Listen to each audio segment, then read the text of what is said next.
Disclaimer. यह कहानी पूरी तरह से लेखक की अपनी कल्पना और विचारों पर आधारित है। इसमें दिखाए गए पात्र और घटनाएं सिर्फ कहानी के अनुसार बनाई गई हैं। अगर किसी व्यक्ति या घटना से इनकी समानता मिलती है तो वह सिर्फ एक संयोग माना जाए। इस कहानी का मकसद सिर्फ भावनाएं दिखाना और एक संदेश पहुंचाना है। इतिहास गवाह है, सत्ता कभी किसी को महान नहीं बनाती, बल्कि वह सामने ला देती है उस इंसान के अंदर छिपा हुआ असल चेहरा।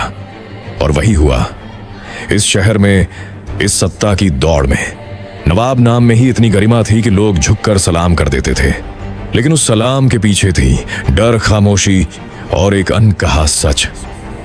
नवाब ने जो चाल चली वह सिर्फ गंदी नहीं थी, वह रूह तक हिला देने वाली थी। वह चाल जिसने भरोसे को धोखा बना दिया और इंसानियत को सिर्फ एक खिलौना। आज हर आम इंसान के दिल में एक ही सवाल है, आखिर सत्ता की भूख इंसान को कितना गिरा सकती है, या कुछ और। नवाब की हवेली पर हुए उस हमले के बाद नौशेरा की मिट्टी में एक नाम गूंज उठा। एक नाम जो पहले सिर्फ फुसफुसाहट हुआ करता था और अब पूरे नौशेरा में गूंज रहा था। वो था बस एक नाम, शाहमीर आदम। अब हर गली, हर दहलीज, हर चाय की दुकान पर सिर्फ एक नाम था, शाहमीर आदम।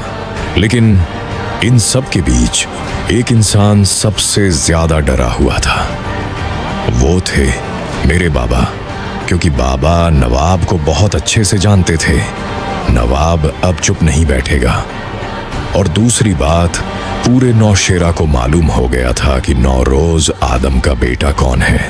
बाबा ने सोचा कि नवाब कोई गंदी चाल चले, उससे पहले ही बाबा ने फैसला कर लिया, मुझे लाहौर वापस भेज देना चाहिए। और इसी डर के साथ उसी रात बाबा ने मुझे शेरू के साथ रवाना कर दिया। बाबा ने मुझे लाहौर तो भेज दिया था, पर उनके मन में एक डर हमेशा पलता रहा, कहीं नवाब कोई गंदी चाल न चल दे। इसी डर की वजह से बाबा ने शेरू को कुछ वक्त मेरे साथ रहने का हुक्म दिया। और फिर जैसे तैसे धीरे धीरे वक्त बीतने लगा।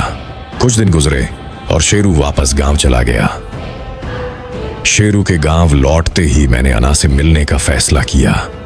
तब तक अना भी अपने गांव से वापस आ चुकी थी और उसके साथ उसका छोटा भाई ज़मीर भी आया हुआ था।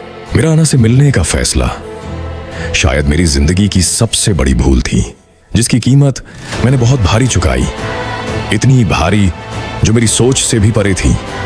कभी कभी मैं सोचता हूं, क्यों मैंने उस वक्त अना से मिलने का फैसला किया। काश नहीं किया होता।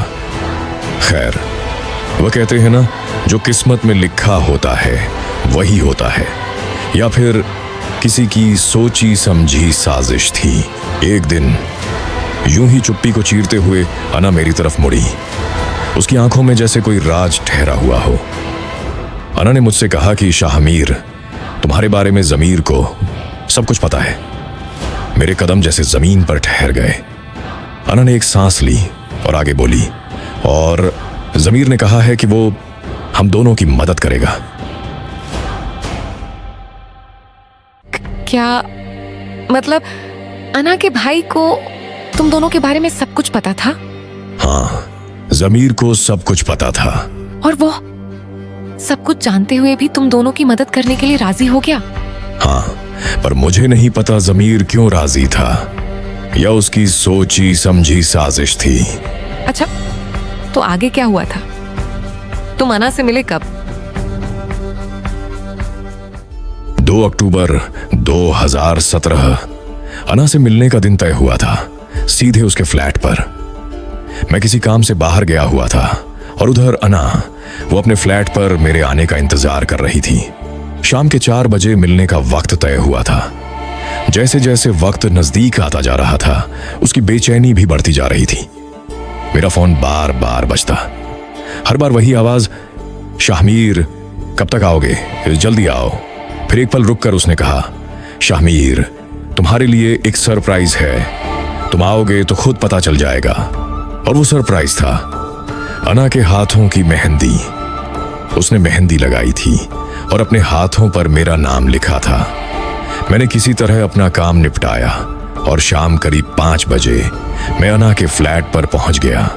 और जब मैं अना के फ्लैट पे पहुंचा तो क्या देखा कि अना का भाई बाहर है और अना कमरे के अंदर मेरा बहुत ज्यादा बेसब्री से इंतजार कर रही है। और जब कमरे में गया तो क्या देखा कि कमरे में कदम रखते ही जो सबसे पहला दृश्य मेरे सामने आया वो था एक मासूम सी लड़की किसी का बेसब्री से इंतजार करती हुई। और जब मेरी नजर अना पर पड़ी तो वो आज कुछ ज्यादा ही खूबसूरत लग रही थी। मुझे देखते ही उसके चेहरे पर जो मुस्कान खिली वो मुस्कान इतनी प्यारी थी कि दिल रुका सा लगा। अन्ना मेरे पास आई और अपने हाथों की मेहंदी दिखाने लगी। उसके हाथ मेहंदी से सजे हुए वाकई बेहद खूबसूरत लग रहे थे। धीरे धीरे वक्त गुजरता रहा, कुछ बातें हुई, कुछ हंसी, और फिर जब मैंने अना को अपनी बाहों में लिया वो हल्का सा कांप गई। उसकी दिल की धड़कन तेज हो गई थी क्योंकि शायद जिंदगी में पहली बार वो किसी लड़के के इतना करीब आई थी। और उसी दिन मैंने पहली बार उसके गालों पर किस किया था। उस शाम हम दोनों एक दूसरे के लिए गिफ्ट भी लाए थे। अना मेरे लिए एक घड़ी लाई थी और मैं उसके लिए एक रिंग। मैंने पहले अना को रिंग पहनाई और अनजाने में अना से मेरी सगाई हो गई, जिसका मुझे उस समय अंदाजा भी नहीं था। और इसी अनजानी गलती की सजा मुझे आने वाले कल में बहुत भारी चुकानी थी। खैर, अना जब मुझे अपनी लाई हुई घड़ी पहनाने लगी उसी वक्त दरवाजे पर किसी की दस्तक हुई और वो थी अना की छोटी अम्मी आयशा नवाब। अना जहां रहती थी वहीं से थोड़ी ही दूरी पर उनका घर था। वो अक्सर अना से मिलने आती रहती थी। जब आयशा नवाब को यह पता चला कि ज़मीर भी आया हुआ है तो वे उसे देखने की चाह में सीधे अना के फ्लैट पर जा पहुंची। जैसे ही वे वहां पहुंची उन्होंने देखा कि ज़मीर बाहर खड़ा है। ज़मीर ने जब अपनी छोटी अम्मी को देखा तो एकदम कांप गया, चेहरे पर डर, आंखों में घबराहट। आयशा नवाब की नजर तुरंत दरवाजे पर पड़ी। अना के कमरे के बाहर किसी और आदमी के जूते रखे थे और अना का कमरा अंदर से बंद था। ये सब देखकर आयशा नवाब का दिल धक से रह गया। उन्हें यकीन हो गया यहां कुछ तो गड़बड़ है। अना की छोटी अम्मी तेज कदमों से दरवाजे की ओर बढ़ी और अचानक दरवाजा को जोर जोर से पीटने लगी। हम दोनों ने जैसे ही वो आवाज सुनी हमारे हाथ पैर ठंडे पड़ गए। लेकिन अना मेरे से कहीं ज्यादा कांपने लगी। अना घबराकर दरवाजे की तरफ बढ़ी जैसे वो तुरंत खोल देगी, पर मैंने उसे रोक लिया। मैंने उसे अपने पीछे खड़ा किया और खुद दरवाजा खोलने लगा।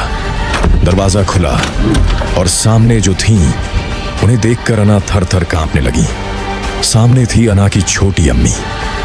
आयशा नवाब की आंखें अविश्वास से फैल गई थीं। उन्होंने जो देखा उस पर उन्हें भरोसा ही नहीं हो रहा था। अन्ना एक लड़के के साथ, आयशा नवाब ने ज़मीर से गुस्से में कहा। यह क्या हो रहा है ज़मीर? कैसी भाईगिरी निभा रहे हो तुम? अपनी बहन को किसी गैर मर्द के साथ कमरे में छोड़ दिया। फिर उनकी नजर मुझ पर पड़ी। उनका चेहरा एकदम बदल गया। आयशा नवाब ने मुझसे कहा कि तुम शामीर आदम हो। मैं हैरान रह गया, उन्हें मेरा नाम कैसे पता? वो कमरे में आई और मुझसे पूछने लगी कि क्या हो रहा था अंदर। मेरे पास कोई जवाब नहीं था कि क्या जवाब दूं। फिर उन्होंने अचानक कहा कि तुम अना से शादी करोगे ना? मैंने तुरंत कहा हाँ आंटी, बिल्कुल करूंगा। एक्चुअली उन्हें यह गलत फहमी हो गई थी कि अना और मेरे बीच कुछ गलत हुआ है, लेकिन ऐसा कुछ भी नहीं था। मैंने उनकी तरफ देखा और समझाया, आंटी आप जो सोच रही हैं वैसा कुछ नहीं हुआ। अना तो बस मुझे ये घड़ी पहना रही थी, लेकिन फिर भी वो यकीन करने को तैयार ही नहीं थी। बस वही सवाल, तुम अना से शादी करोगे ना? मैं कई बार हाँ कह चुका था। उधर अना का हाल और भी बुरा था। वह इतनी जोर जोर से कांप रही थी कि खड़ा रहना मुश्किल हो रहा था। तभी मैंने कहा कि अना शांत हो जाओ, कुछ नहीं होगा। एक्चुअली अना को लग रहा था कि अब आंटी सबको बता देंगी और सब कुछ खत्म हो जाएगा। मैंने आयशा नवाब से कहा, आप प्लीज किसी को इसके बारे में मत बताइएगा, सब गलत समझ लेंगे। कमरे की हवा भारी थी, तनाव, डर और अनकहे सच से भरी हुई। लेकिन उस पल में एक बात साफ थी, हम तीनों की जिंदगी अब पहले जैसी नहीं रहने वाली थी। कुछ वक्त बाद आयशा नवाब ने धीरे से मेरी ओर देखा और कहा, तुम अब अना के फ्लैट से चले जाओ अभी। मैं बिना कोई सवाल किए चुपचाप वहां से उठ खड़ा हुआ। दरवाजे तक पहुंचते पहुंचते दिल में बस एक ही बात थी।